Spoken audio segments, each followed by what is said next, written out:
बुधवार भारत रत्न अभिशिष्ट सांबादिक कवि राजनीतिज्ञ भारत रत्न अटल बिहारी वाजपेयी जन्म जयंती थिला।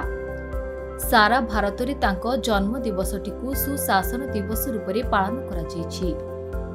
शासन प्रशासन को से जो भाव में नीति निर्धारण कर चलाउथिले ताहा अत्यंत प्रशंसनीय थिला। खाली सेतिकी नुह, सरकार और विरोधी दल को विश्वास को नहीं से नुआ नुआ पॉलिसी आनिथिले, जहाँ परवर्ती समय भारत को अंतर्जातीय स्तर में बहुत सम्मान मिलता।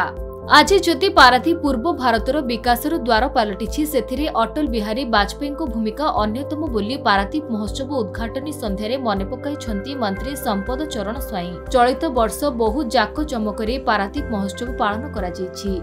प्रति संध्यारे हॉलीवुड लोकप्रिय कलाकार मानक द्वारा रंगारंग कार्यक्रम अनुष्ठित हेउछि।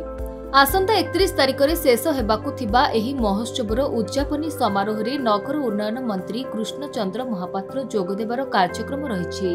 अटल जी जन्म जयंती उपलक्षे ये महोत्सव पालन करा जायतिला तथा ओडिया संस्कृति परंपरा एवं विशेषकर ओडिया अस्मिता को अक्षुण्ण रखिबा पई ये पारादीप महोत्सव डिसेम्बर 25 रु 31 पर्यंत पालन करा जाय। एटी बहु नामी नामी कलाकार माने आसंती, दुकान बजार पड़े, लोक माने भरपूर एंजॉय मध्य करंती एवं मोर आशा और विश्वास एथर मध्य 7 दिन धरी पारादीपवासी निश्चित भाव में महोत्सव को उपभोग करिवे।